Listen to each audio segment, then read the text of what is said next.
Good morning, everyone. Welcome back to the tavern. Jack and Dennis here with you today on this beautiful Monday morning in Myrtle Beach, and we're happy to be here. We hope you had the opportunity to listen to our 6-part mini-series on the Biden Task Force Unity Task Force recommendations, where these politicians want to radically change America and not for the better. So if you hadn't had the opportunity to listen to that, go back and get some good information, some great education, and we appreciate all those who did listen. Also, our website is fedupwithpolitics.com, where you can read the manifesto, download it for yourself. It's only 110 pages long, doesn't take long to read, but we just hit on the important parts that we thought we should know. But it's right there in black and white, so you can see how these radical Democrats and how they really are. So, Jack, we're on our 15th podcast, and you brought up the possibility of writing a book, which is a great idea. It's going to be long. But in order to do that, we need the help of our listeners out there. So if you want to get involved, please send us an email, uscg20211@aol.com, and we'll send you a bunch of questions and ask you why you're fed up with politics and why you decided to join our United States Constitutional Group. Just give us your thoughts in general about the current state of affairs we're in. This is our opportunity as two average guys trying to make a difference in America, and we believe with your help we can get there. So reach out to us, and we'll send you those questions. So also let your friends and family know about us. Again, United States Constitutional Group. Get them to listen to the podcast, because what we have to tell is what we have to say is there's a lot of information, and it's very important. And when we stand united, we win. So Jack had a pretty good idea for this week's podcast, and I thought, hey, why not? It's something that we all should know. And it's what our current leaders, from the president, the vice president, the majority and minority leaders of each house, what they did before becoming politicians, to see if they're really qualified. And hopefully this will show you why term limits are very important. And but we'll let you decide if they're qualified to run our country. So, Jack, you want to start us off? Yep, let's go. I got my drink. Starting to lube up my brain. We can get into this. So, two average guys. Since Dennis brought it up, that's probably going to be the name of our book. Dennis came up with that idea. I think it's an excellent name. Two average guys. We got a lot of hundreds and hundreds of pages of information to write. We started a new thing a couple of weeks ago of asking each other a question without them knowing what they were. Unfortunately for Dennis, I have two. Sorry. That's how we work. We tend to make things grow and become unbearable. So my first question to Dennis, I can't say that I really snuck this one on him. I kind of asked a question about it. But we did 6 episodes on our podcast of this manifest between Biden and Sanders. And Biden had to agree to all 110 pages in order to get Bernie Sanders supporters support in Biden's president election.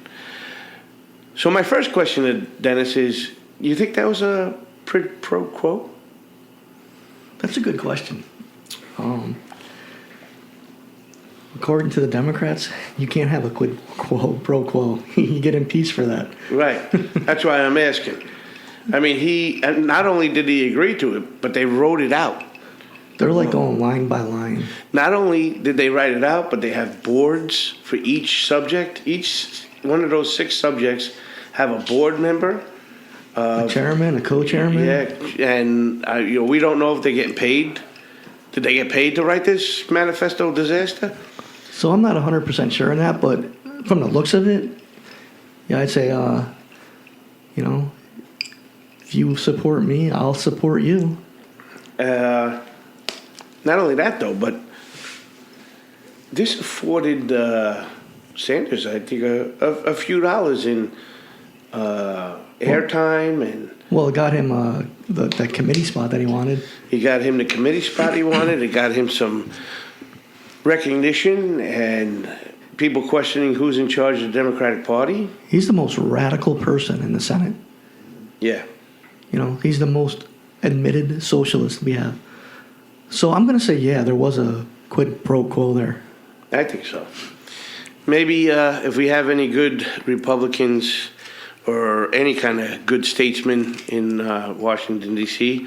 that happen to listen to this podcast, ha ha ha. I don't think we have any good statesmen really anymore. Well, I mean, Jim Jordan from Ohio is not too bad. No, he's pretty good. But I think all these politicians are in bed together. Well, they definitely work across party lines to benefit each other. I had read a book, Throw Them All Out, and it showed how Republican in Louisiana 10, 15 years ago was in charge of the FAA and gave the funding to Los Angeles Airport to change to put the extension onto that airport so that the flights would come in away from Nancy Pelosi's ranch vineyard that was high end. Oh yeah, I remember you talking about that on one Yeah. podcast there. Mm-hmm. So they know how to work across party lines when it helps each other in D.C. Oh, absolutely. And they'll always continue to do that. Okay, my second question for you. I heard a little blip of this on Newsmax News. I believe that's what I was listening to.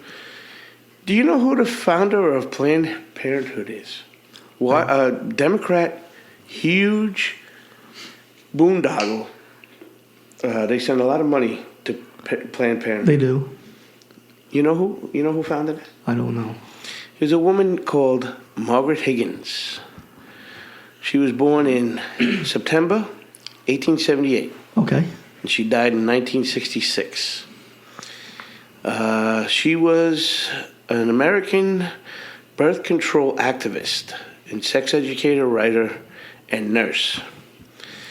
She believed in eugenics, which is a practice aimed at improving genetic quality.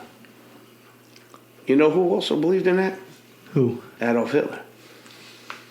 The Okay. Great Race. This is a person that invented Planned Parenthood. She didn't believe at first in abortion, but she did believe in birth control, especially for minorities, because that eugenics wants you to get rid of all faulty genes and get nothing but expert genes to have a dominant race. There never will be a dominant race. So, there's a few people, the Russians, they believed in it. Nuremberg laws, that's where Hitler come in, the Nuremberg laws, stripping Jewish citizens of their citizenship so that they couldn't reproduce in Germany and stuff. So, yeah, she wrote a book. She had to move to Europe because she thought she would have went to jail in the United States over it. And then she came back when she realized that there was enough Woodrow Wilsons in America that would take her back. And these are the people that again, showing, we had a podcast on showing how racist the Democratic Party is. Oh, yeah. And this is another little part of it. For everybody, I don't want to do a whole show on it, but maybe you might want to look up the founder of Planned Parenthood, what her beliefs were, what she felt about minorities in this country, what she wrote about, and what she started. This is her legacy, Planned Parenthood. You know, I believe Planned Parenthood has a responsibility. They have a place in society. It's to teach a younger generation that, they can get help and get education that they need so they don't get pregnant. Well, it says it right in there. It's misleading again. Planned Parenthood. They're not planning any kind of parenthood. They're not. They're distinguishing it. Yep, I agree. They're getting rid of it at the onset. And to them, they're hoping it's the right race that gets distinguished. It's crazy. And it's backed by Democrats from the top to the bottom. So those are my questions for you today. This progressive Democrat, this liberalism isn't new. It's been going on since the 1870s. Even in the United States, it did. Did you read chapter 22? I did. I'm up to chapter 26. So you saw how it started. They went back into hiding because of the street riots, and they were afraid of the violence of the back then their modern liberal views. It was, So the chapter I'm reading now is like the conservatives are starting to take over again. It's the 1920s, 1930s. But the book we're talking about is the Constitution, its origin and developments. It's a real good book. It takes you back from the beginning of the Revolution up until like the 1960s. Yes. So it's a good book to read, and that's what we're talking about right now. I think it brings us up to 1966. Civil rights after that was done. So I just want to, before we mention about our 6 wonderful leaders. Yeah, they're so. What's the word I'm looking for? Arrogant. Worldly in their views. And arrogant. Yeah, they don't know anything outside of Washington, D.C. But these politicians, they know they have us divided. I'm going to give you a couple examples of how we're divided. Okay? I'm just going to use Horry County, Myrtle Beach area. Horry County is in South Carolina, about 1,500 square miles. So we have a South Strand Republican Committee. Yes. We have a Grand Strand Republican Committee. Horry County Republicans. Horry County Conservative Republicans. Horry County Young Republicans. We can't all come together to figure out our own problems. Everyone has got their own agenda. These politicians know that. And until we, on a local level, get our act together, we will never win. We have to find a way to bring all these groups together in order for us to take back our government. Horry County GOP.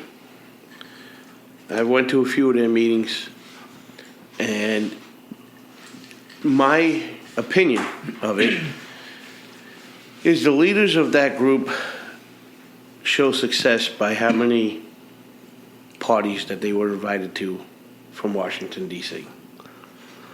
And that's the problem. You took me to that one, was it South Strand? Yeah. And I heard one thing. Complaining. They offered no solutions.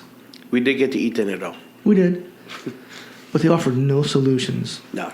And how are we going to beat Tom Rice in an election if we're divided? We can't. No. There's no way. Well, Lindsey Graham, because you know who is united? The politicians are. The Democrats. Yeah, them and that's too. why Lindsey Graham almost lost his seat this last election. And if South Carolina continues the way they're going, good old Lindsey boy better find something else he's going to be interested in doing for a living, because he's going to run out of that Senate seat. But we're not the only ones with this problem. It's every state. Every state has the same issues we do. And like I said, we got to get together to form one committee to take back our government. But having said that, let's get into, let's start with the President of the United States. All right. Who's going first? You can go first. I can go first? Yeah. All right. Joe Biden. So, first of all, I want everybody to know Joe Biden did not come from a blue-collar family. Now, not to say his father wasn't a hard worker, and not to say that his father didn't have setbacks. His father had setback, did what he had to do. Yeah, but just like everybody else in America, we have setbacks too. Yeah, but his father was not Joe Biden. Right. So his father was a white collar all the way. He was an executive for a waterproof company in Massachusetts during World War II that sold waterproof products to the merchant marines during World War II. When that was over, he moved his family over and became a general manager for a car dealer. And Joe Biden bragged how he was the best dressed general manager Maryland have ever seen. He was sharp, and, good for him. He worked hard, he made money, and he dressed it. Then he became into real estate manager over condominiums. And somewhere along in the line, he was an oil executive. He did have a setback one time. He had to go back to Scranton and clean out oil burners. But the man worked hard and bounced back and got back on his feet. So let's see how dirty Joe Biden's nails got. Okay? So Joe Biden went to college, and he was not a very good student. And he finally graduated in law school, and he joined a law firm. But he only lasted there, I think, for about 2 years. I couldn't find out how much court time he had. I don't know how much court time he accrued, as far as working any cases. They didn't have that. I guess that information, I mean, you're talking back in the 60s, Right. 70s, 71. Mm-hmm. And then in 1972, he realized, whoa, working for this law firm cuts into my fun time. And he ran for Senate and won. He won in 72. His term started in 73 because he was going to turn 30 then. I think you got to be 30 years old to be senator, right? Yes. Yeah. So he became a senator in 1973, and he never left. My father was one of the smartest guys I ever met. He owned a business. He started when he was a kid, ran through it, raised 5 kids on it, ran a couple of businesses. Then he went to work for General Motors. And he always used to say that the toughest thing in the United States to do is to produce a dollar, because you have labor, taxes, and all the other regulations. I started my own business, and I found out exactly what he said. To produce $1 American dollar while you're running a business, between road tax, insurance, regular taxes, sales tax, I mean, there's so many taxes that you got to pay out there.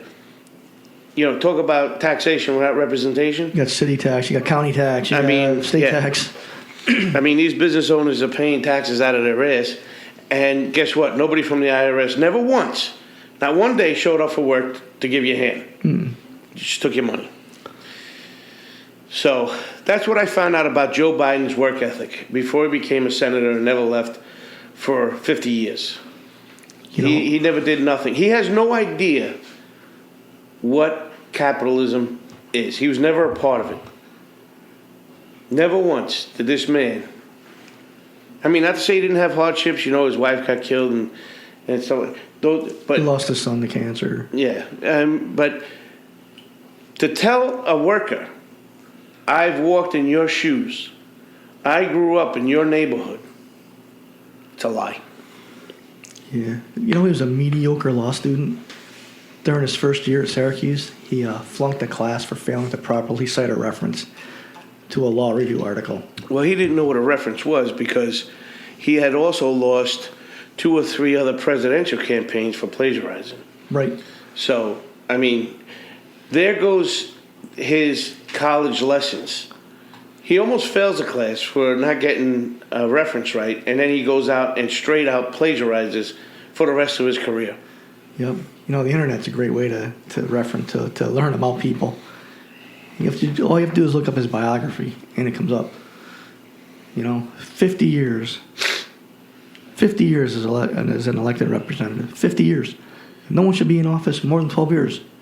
This is a prime example of why we need term limits. Well, not only that, though, how many racist bills was he behind? I mean, he was brought to the carpet in his last election by his vice president on his racist view. Yeah. I mean, his best friend, Senator Byrd. Yep. Deep friend of mine. Yeah, he said that. Role model. He graduated from law school in 1968.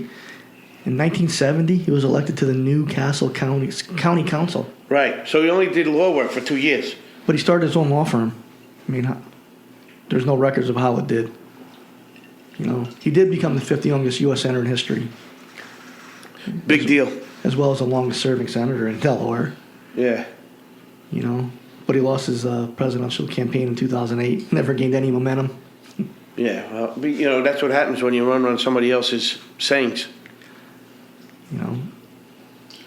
There's so much. I have another thing about him. What do you got? His net worth. How much is he worth? A couple million? $9 $9 million. million in real estate. On a U.S. senator and vice presidential salary. Correct. $4 million in real estate and $4 million in cash and investments as well. Hold on to your socks on this one. You ready? Yeah. $1 million federal pension. How do you get a $1 million federal pension on $180,000 a year? Well, he probably has it from the Senate and all those chairmanships he belonged to. Again, we still have to do a podcast on that. Yeah, And the vice but I president- only get 50% retirement. Yeah, but when you do 50 years, I think he walks home with everything he wants. So this is what it said right there. $1 million federal pension. You've got to be kidding me. That is outrageous. There's Now- no way, there's no reason for someone to get $1 million a year in pension. I'm telling you this right now too, folks. I have these net worths, but these net worths don't allow you into their blind trusts. So we don't know what's in their blind trust, number one. Number two, we don't get to know what's in their family blind trust. So, and that's huge because they just passed a law that they're not allowed to invest on laws that they're passing, but their family is allowed to. Insider trading, right? Hello. So he basically lied all his way through college, and he's basically lied all his way through his political career. Well, and again, the press, they go along with his blue collar theme. Just look, I mean, we're two guys with no staff. And I know what his father, he was never a blue collar guy. Mm-hmm. He never belonged to blue collar society. But it's kind of our own fault because most of the people who vote for him don't educate themselves. Well, that's what this is about. Right. We're about education. I mean, that's why it's so important for you and I to do this podcast, to educate everyone, to make the best choice for their families. So next in line is our Vice President, Kamala Harris. Yeah. Hey, she finally made it to the border because Trump was going next week and she wanted to beat him there. I mean, again, I think, somebody had asked me, why did Trump say anything? Why didn't he just show up? And I think he says it because he gets a hoot out of it. I think he does too. He gets, again, like they say, he gets free rent in their head. He's in their head every day. I think it's pretty funny. I think it's just, I know he thinks it's funny as hell. Oh, yeah. I mean, he's laughing, and she spent 7 hours there. Did 3 people show up? There's no doubt that Trump is in charge of the Republican Party. It's no doubt that Trump is in charge of the Republican Party and everything that's said on the press because they're losing their mind over him. That's awesome. Sorry, folks. Trying to keep my Rona to myself. That's all right. You can share it. I got a little head cold this week. So you want to start us off with Kamala? Miss Kamala. First thing I got about Miss Kamala, she failed the bar exam her first time. That's a pretty hard exam, though. It is. But they made excuses for her that California's bar exam is harder than everybody else's. I'm sure they're the same all across the country. Right.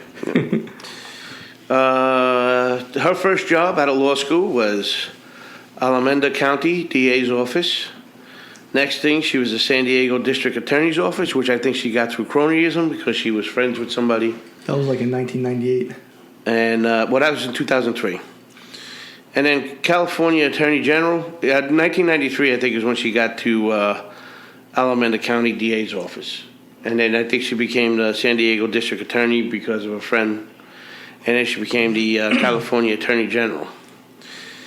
Again, I tried to look into it, and I couldn't find what type of caseload she had. You know who she ran against as for district attorney? Her former boss. Right. Yeah, well, there you go. Watch what you wish for. Yeah, right. Again, I don't know what kind of caseload she had. I don't know what kind of work she did on any of the cases, if she had any cases, if she worked any of the cases, if she tried any of the cases. I don't know if she's ever been in court. I can't find it. I don't know. She may have. I have a feeling out of anybody, she did do some court time. But that's just my general... I mean, I don't coming out of law I don't school, think she did a lot of court time. she had to do She had to do some. She had to walk into a courtroom, whether she was the lead attorney or not. I think she understands what kind of work goes into a case. I don't think she does. Yeah, you may be right. I'm trying to be a good guy here. Most people don't think I'm that nice. You know what she did do? She refused to seek the death penalty for a gang member convicted for killing a police officer in 2004.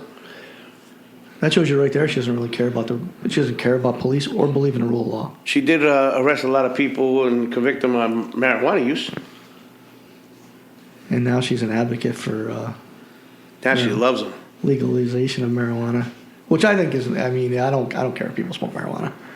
That's her business. I'm an old-fashioned. As long as they do it in their house and not drive. I do believe it's a gateway drug. It is. Alcohol is alcohol. Drugs, there's always a better one coming out. Yep. It's an escalation. You know, in 2016, she defeated Congresswoman Loretta Sanchez for her U.S. Senate seat in California. Yeah. And that was the last day she worked. So again, what has she done in her career to tell us how to run our lives?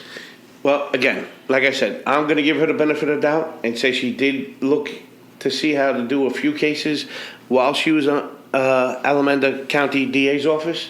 It wasn't for a long time, and I don't think she did a lot of work on it. But again, it's a county job. It's a government job. She was making her money off of tax dollars. You know, again, to try and go out there and formulate a company on your whim, I did it. I never had any experience in it. I went out, bought my equipment, and taught myself as I went along. I made some mistakes. Financially, it hurt, but you got to come back. Life's a steamroller. You got to keep going. She doesn't understand that. She never ran a business. She doesn't know. And Joe Biden, by the way, showed, I'm sorry to go back on him, but the arrogance of that man, I don't know if he's more arrogant or more stupid.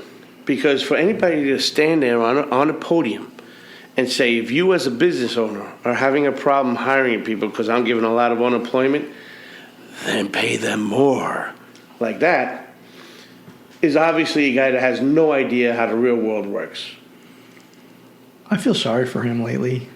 I don't. Because he you know what? no He clue. made a deal with the devil a long time ago, and he's been paying the price ever His since. cognitive skills are like off the chart. I don't even think he knows what he's saying half the time. Listen, he doesn't deserve. He doesn't deserve to be president. He doesn't deserve any of my pity either. I'm sorry.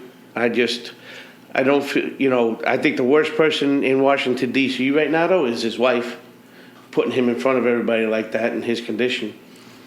I mean, if that's not a self-interest woman, I don't know who is. I agree with you there. Let's get into Nancy Pelosi. She's the current Speaker of the House. All right. I'll let you go first this time. All right. Well, let me go because you got a lot of information I don't. Oh, I do. I got a lot of information on her. So I'll let you compound on what I got. Okay. Nancy Pelosi was born and raised into politics. Mm-hmm. Her father was a representative for Baltimore and then a 3-term mayor for Baltimore. She got married and raised her family. Started in the 1970s as a California Democratic Committee. She was an unbelievable fundraiser, they found. So, Nancy Pelosi, that's what I found out about her.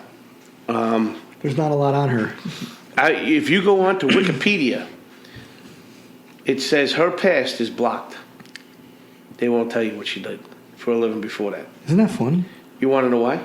They don't want anybody to know because she doesn't have a past. She doesn't have a past. She was exactly what she denigrates today, a housewife, which is one of the hardest jobs in the world to raise. She had 4 or 5 kids, and she raised them in New York. Whew. So you raise your kids in New York, you know how hard it is. Right. So instead of being proud of that and showing everybody, listen, I raised these children, and then we moved to San Diego, to California, and I became a Democrat committee and fundraised for them and raised my children. She's ashamed of it. How could you be ashamed of raising your children? You should be very proud of that. Right. Yep. It's a job that never has a day off and runs 24 hours a day. Yep. She began her career as a volunteer and gradually moved up the ranks, making it to public office in a special election for California's 8th district in 1987. 1987, she became a politician. Yeah. Mike, you're going to be fired. She became the first female Democratic leader of the House of Representatives and the first female Speaker of the House, which is a great accomplishment. I mean, that is an awesome accomplishment. As Jack said, her father served in Congress and he was the mayor of Baltimore. And also her brother Thomas, he was also the mayor of Baltimore. Oh, I didn't see that. So she's been well connected within the political establishment. How could she be? Why would she not, when she became the first Speaker of the House as a female, why would she not laud that? Like, look at my children, I raised my kids, look at what you can do, guys. You remember me being home raising you? I made it through the success chart. You can do it too. Right. I can stay home and raise my family and then become a success at the same time with the support of me, your father, a family nucleus. That should be an inspiration to millions of Americans. Instead, she hit it. Yep. Like you said, she hosted parties and helped campaigns, and she rose through the party ranks. But 1987, that's when she started in office. 1987. Yeah, well, her boss is 1972. Well, he started his first term in 73. I think some of her down moment is that State of the Union address with Trump, where she ripped up the paper, the State of the Union address. Yeah. That showed her unprofessionalism and her hatred toward Trump. I think that showed her weakness to the squad also. It's showing her she's losing power in her party, and she has to act as crazy as they are because they're crazy. Right. And Democrats never gave Trump a fair chance and tried to disrupt his administration every possible way. And Pelosi, she was the ringleader. Well, her and the press. We talk about the press all the time. We're not fans of them. I got to throw them in, dude. We're not fans of them. Their lies and deceit they throw out every day. I'm surprised anybody even turns them on, especially CNN. Yeah. But we do have one person who actually started a business, who actually had a job, hired employees, and knows what it's like to run a business. And out of these 6 people that we were talking about, he's the only one that had a real job. And we're going to get into him next, and it's the minority leader for the House of Representatives, and it's Kevin McCarthy. Yeah, Kevin McCarthy, at age 21. He was raised on a ranch. His family had work ethics, family business. He was raised in it. At 21, he started a small business. He started a deli. And he could not take the regulations daily between the federal government and the state of California that was imposed on him trying to operate this small business. So he sold it. And you want to know what he did when he sold it? He went to college. Put himself through college. And then in 2000, he won his first public office, trustee of Kern County, which is where he was born. So he went back home, trying to help the county that is his family and was, afforded him to have the business and go to school. Thank you, Mike. Mike just got us our drink. Thanks, Mike. You're welcome. Admiral Nelson spice rum with some Pepsi. We don't drink Coke because they're woke. I won't drink Coke at all. No, they're too woke for me. 2002, he went to the state assembly to continue to work for, realizing what the problems were in California from his past. And in 2006, he went to Congress. Did I tell you what Nancy Pelosi's net worth is? No, you didn't. All right. I didn't tell you what Kamala's was either. No, you didn't. All right.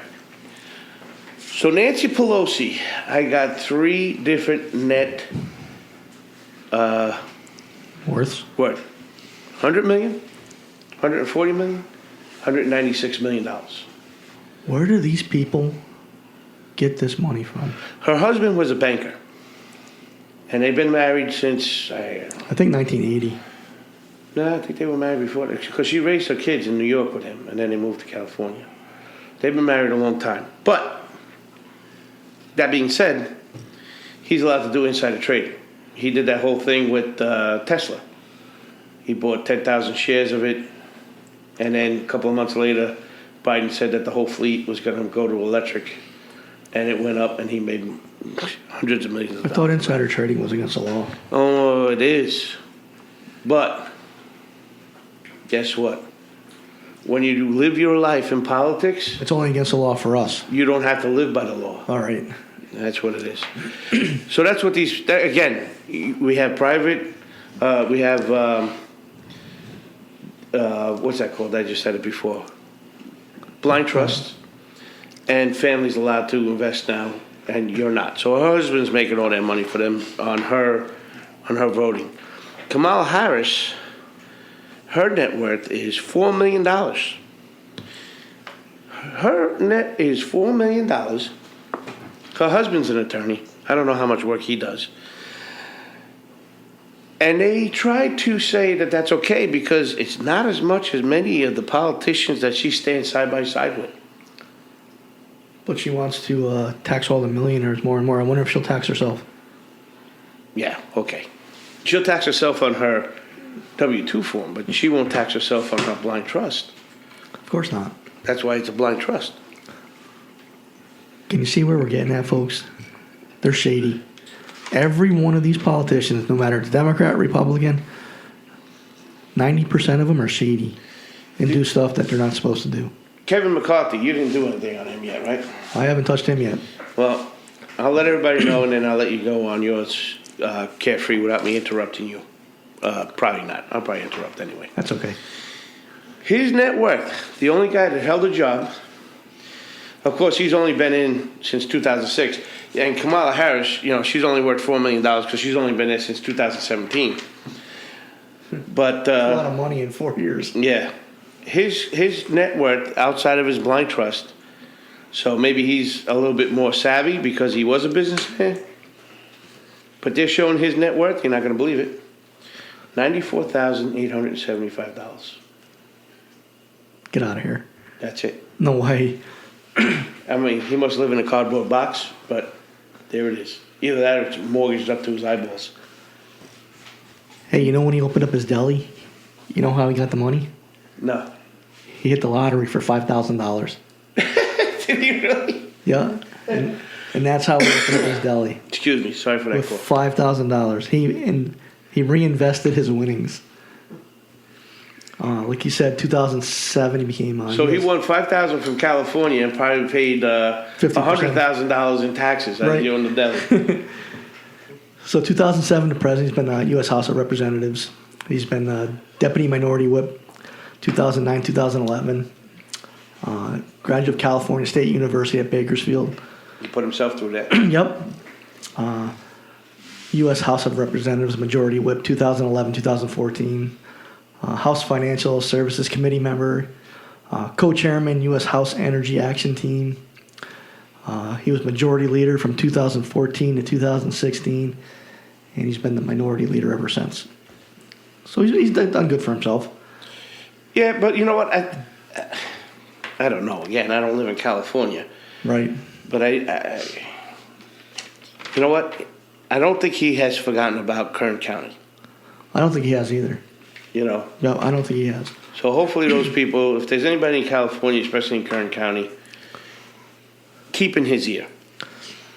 So the 4 people we've talked about so far, he's the only one that started a business, hired employees, and knows what it's like for the average business person to survive in this country. You know what his name should be? Joe Biden. It should be. Because Joe Biden thinks he knows how we feel. I don't know how he thinks that, but... Yeah, those top 3 we mentioned, I won't mention their names. They've never held a real job. So how in the hell can they tell us how to run our lives? How can they say... Again, you hate to kick a dead horse, but... You do. How... the Founding Fathers, they walked amongst... everybody. They were trying to survive under tyranny, and they rose up against it, studied, fought, and developed the greatest country in the world's history from the ground up with everybody and brought everybody up with them. Nobody was left behind. That's the way it should be. We shouldn't be leaving anyone behind. Nobody should be left behind at all. But, you know, we used to hit on this on our first few podcasts, and that's the self-interest of Washington, D.C. They only know how to take care of themselves. They're not representing you. They're representing themselves. Well, they're lobbyists, you know. Well, the lobbyists are them, because when they retire or get voted out, yeah, they become lobbyists. that's who they are. You know. Let's get into Chuck Schumer, our liberal senator from New York. Well, we were a little off because Chuck Schumer did have a job in high school. So since 1950, when he was born, until now, Chuck Schumer had a job in high school. He worked for a dentist.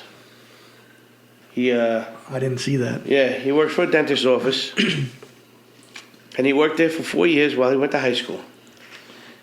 And that was it. He graduated law school in 1974. Guess how much time he did as a lawyer? None, because 1975 through 1980, he was part of the New York State House. 1980, he won a House seat in the U.S., and in 1998, against Alphonse D'Amato, he won the Senate. Now, here's a shrewd guy. Oh, yeah. You know what his net worth is? And I know this is from 2018. What do you got? So, you know, from 2018 till now, he's been showering in money. So his net worth on the books is $900,000. There is no way that man is worth less than $1 million because everything has to be in a blind trust. His house has to be worth $1 million in New York. His airfare back and forth to D.C. is worth more than $900,000. Right. So he became the youngest person to get elected to the assembly in New York.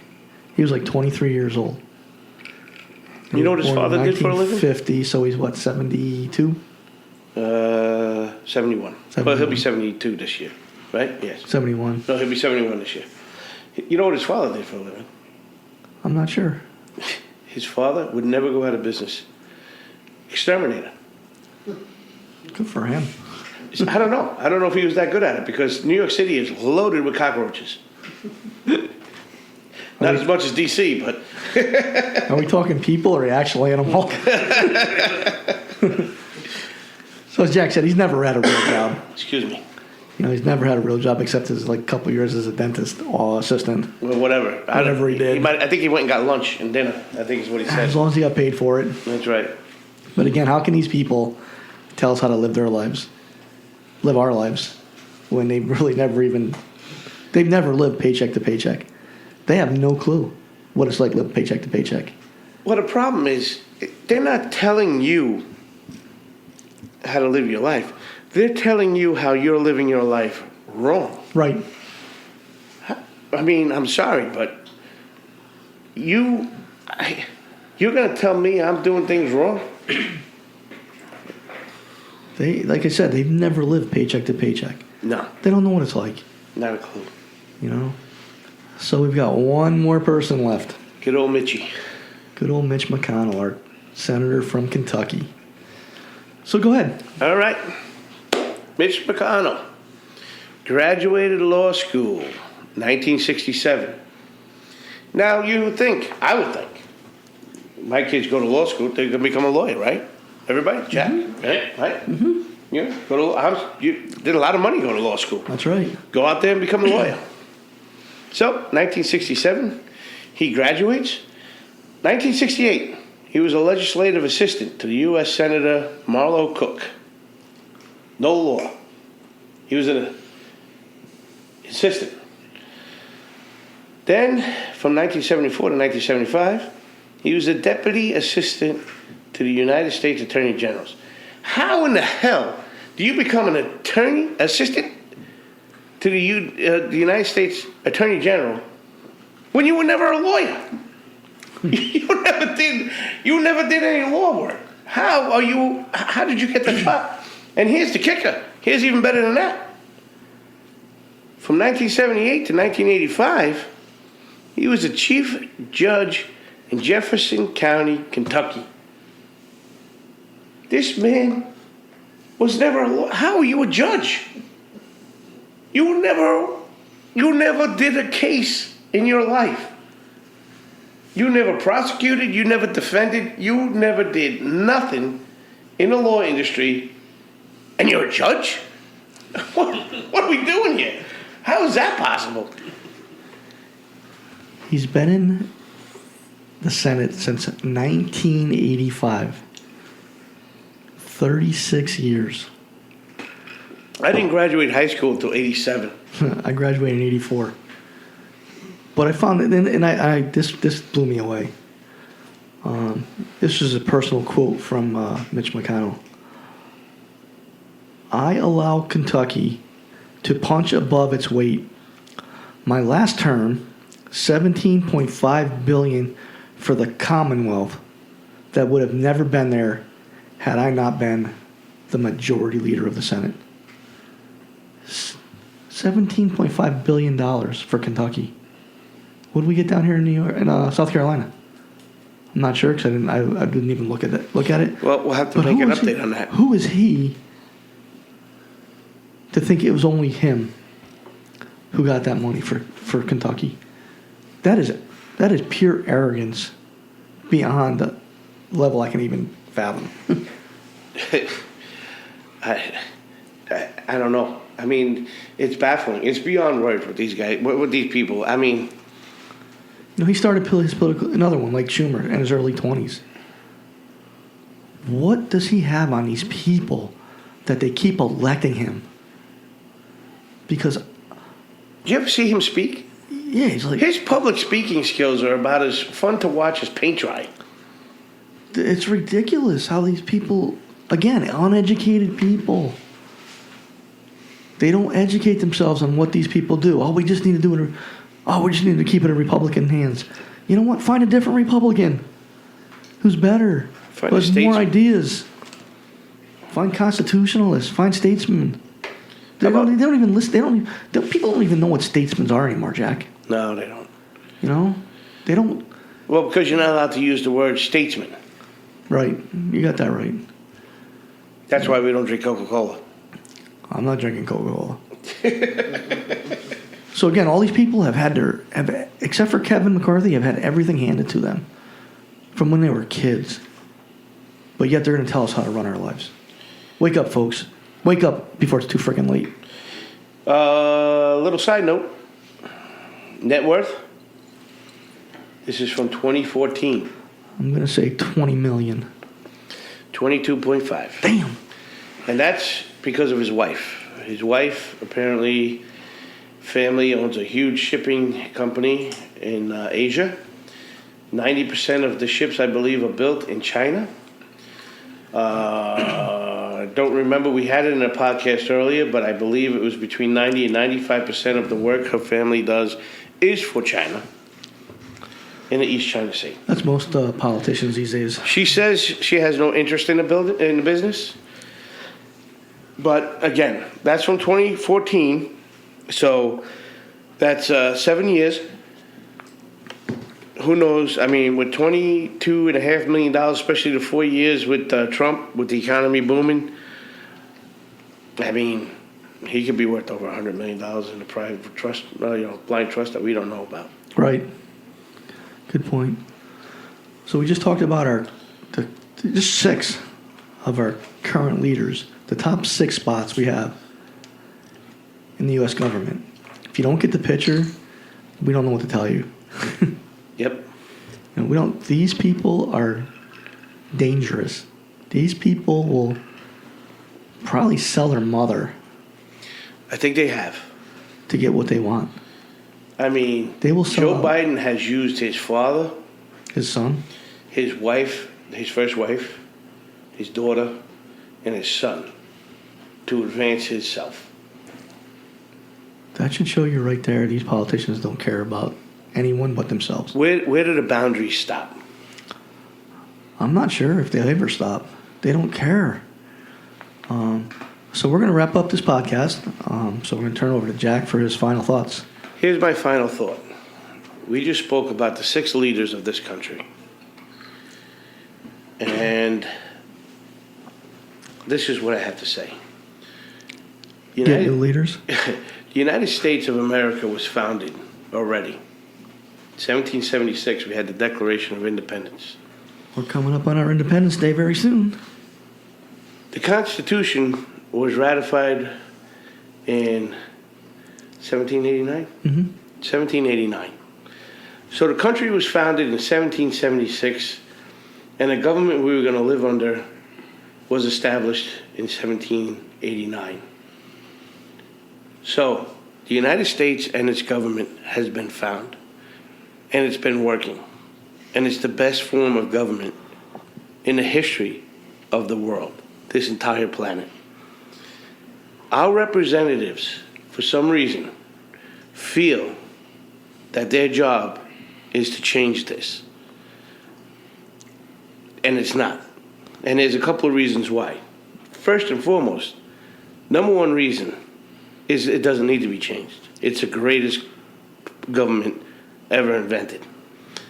Number two, they're not smart enough to change this government into anything better because they're morons.